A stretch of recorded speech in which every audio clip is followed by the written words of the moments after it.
All right, so let me just cover some of the headlines here quickly. Brown University yesterday, there was a shooter. 2 are dead. The only one that has been named so far is the Republican club vice president, Ella Cook. There are 9 that have been injured. They thought they had the shooter, but turns out it's not him.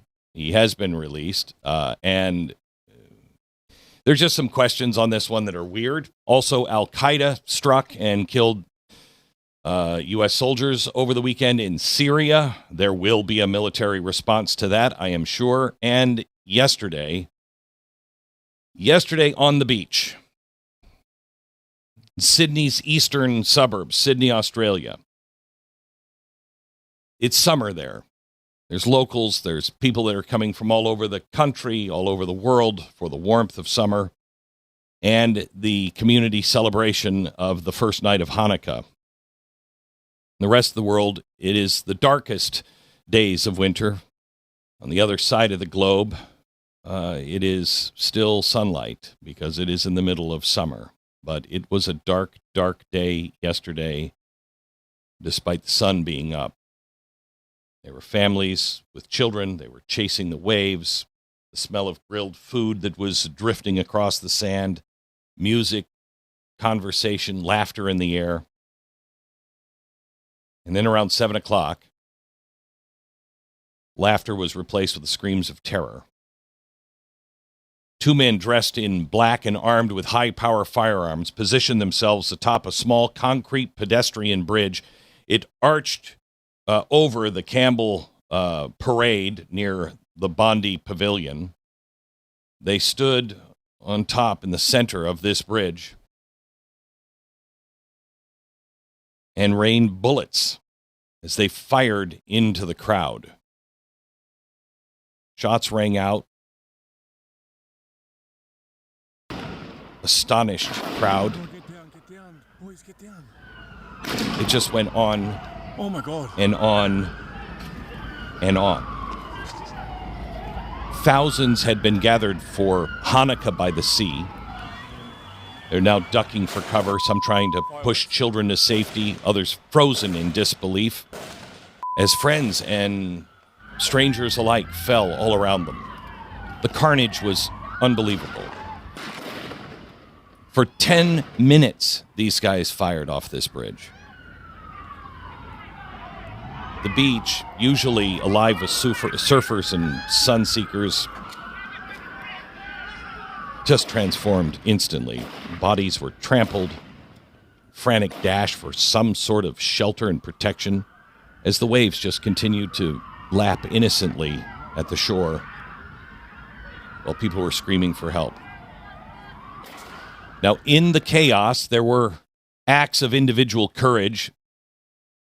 A fruit vendor, later named by the media as Ahmed Al-Ahmed. He saw one of the gunmen firing his weapon, and in a moment of pure resolve, he vaulted from behind a nearby car, tackled the shooter from behind, and wrestled the rifle away. It was an unbelievable scene. Witnesses say, and it was all captured on tape, there he is. Witnesses say his bravery likely saved countless lives. Police arrived. They started shooting at him. They shot at the 2 that were up on the bridge. They wounded both of them. 15 people had been killed by the time this was over. Dozens wounded. Young children to the elderly. Cherished members of the Jewish community, including Rabbi Eli Schlanger. He's a British-born assistant rabbi. He helped organize Hanukkah by the Sea.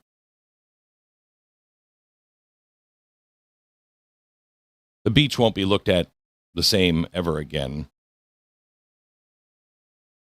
As the suspects went down, people from Australia just ran up onto the bridge. And what I thought was an amazing, amazing moment that spoke volumes of our culture. The police were on top of these men, trying to administer care to keep them alive. while citizens, understandably, came up on the bridge and just started kicking them. Police jumped on those people and pushed them away and said, stop, stop, stop. And they did. Because we're not a culture of death. First suspect, 50 years old, Saeed Akram, 50 years old. He's a dad. The second suspect is his 24-year-old son. Both in critical condition, now in the hospital under police guard.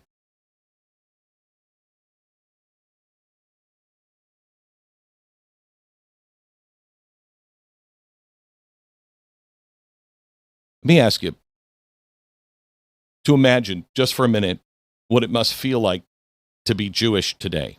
Not in theory, because we had an incident stopped in Amsterdam over the weekend, in Germany over the weekend, in LA, somebody drive-by just shot at a Jewish home with Hanukkah candles in the window, screaming F the Jews. You want to know what you want to chant, bring the intifada here. This is what it looks like. It is here now. So what does it feel like to be Jewish today? I don't know. I can't relate. But I want you to imagine, not as a talking point, but in the quiet moments when the phone would light up with another alert, another headline, another synagogue guarded by concrete barriers and armed police. There's a particular fear that comes with memory. Jewish people carry history, not as abstraction, but as inheritance. And it lives in names that are whispered at dinner tables, in photographs rescued from ash, in stories that begin with, and we thought it would never happen here. Europe told itself that very thing once. So did Germany, so did France. So did polite society everywhere right before it happened. And the world has been saying that for decades now. It would never happen here. And here we are again. And here we are, the worst we've seen in America.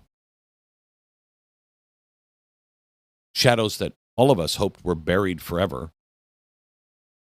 Hatred with organization, ideology, hatred with teeth, violence, justification.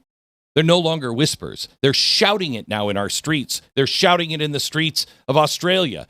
They're shouting it in the streets of Germany and England and France and Norway. They're burning flags. They're firing guns. They're chanting not only death to the Jew, but death to the West, death to Canada, death to the U.S., death to Europe. This is no longer confined to the margins anymore. And the West is tolerating it.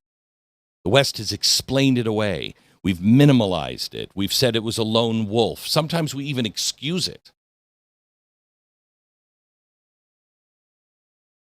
Just for the day, let's just stop and look at Australia for a minute. For years, Jewish communities there warned the officials. Antisemitism isn't theoretical. It's here. We're living it. We're seeing it. It's not just graffiti or angry words. It's metastasizing into something ideological and organized and deadly. And in Australia, the officials told them, calm down. Trust the institutions. We got it. Somehow or another, multicultural harmony would manage itself. But it didn't, because it doesn't. Ideology doesn't dissolve when it's ignored. It consolidates. It grows. And it has across the Western world entirely. Europe, Britain, Australia, Canada, the United States. It's the same pattern. Violent anti-Semitism, rising Jewish schools guarded like fortresses, Jewish families wondering whether visibility itself is now a liability. And yet, all across the West, officials hesitate to name the problem clearly. So let me do it precisely, truthfully. Islamism. Islamists. Not Islam. not Muslim. If you're a Muslim, you want to live peacefully, worship freely, raise children, continue, to live and contribute to a society, and you're not an enemy of the West, I'm totally good with that. Look at the fruit cart guy. He apparently didn't hate Jews. He wasn't part of a culture of death. He stopped it. And millions do that every single day. But Islamists, that's something entirely different. Islamism is a political ideology. It's not about faith. It is about power. It's the belief that society has to be governed by religious law, Sharia law, that freedom of conscience is illegitimate, that women are subordinate, that dissent is heresy, and that the world and everybody in it has to submit. And it's very clear about all of this. It writes it down. It teaches it. It shouts it from the public square. For the love of Pete, it's everywhere. It chants it. It doesn't hide behind, it doesn't hide its ambitions. It doesn't hide behind anything. But here's what it doesn't do. It doesn't coexist with open societies.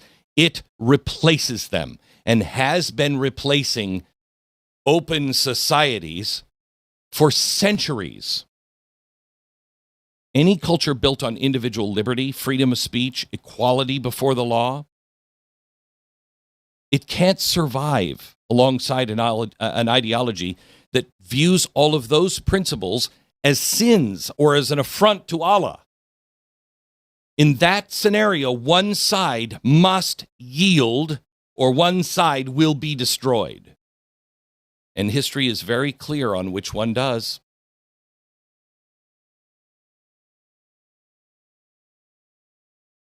We're very different people.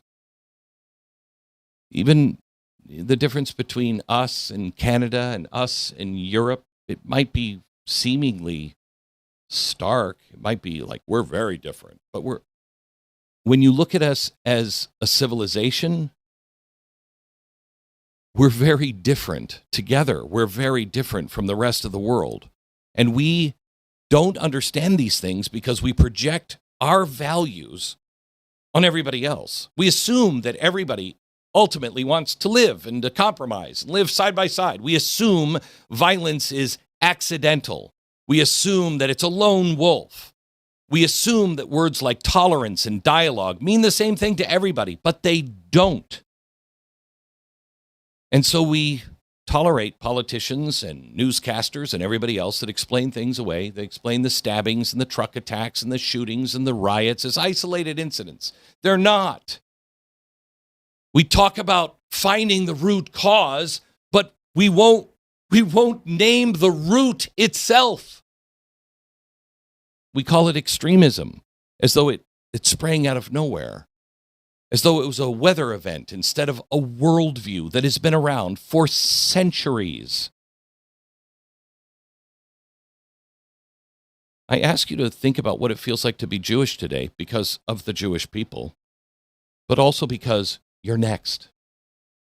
Jewish communities always pay the price first. They always do. And believe me, you are on the list. You, your faith, your freedom, your children are on the list. And history shows this with brutal consistency. When a society begins to rot from ideological cowardice, the Jews are always the early warning system. They're the canary in the coal mine. And when they're targeted openly and the state responds with hesitation, that society is already sick and in the hospital. It's already in trouble. And make no mistakes, the violence is not far away. It is already here. Synagogues attacked, Jewish students harassed on campus, Jewish neighborhoods guarded like war zones, public celebrations requiring armed protection. Now, this is not normal and it's not sustainable. And the West likes to believe it understands freedom, but freedom is not a vibe. It's not a comfort. It's not the absence of conflict. Freedom is costly and it requires moral clarity. It requires the courage to draw a line and say, this doesn't belong here.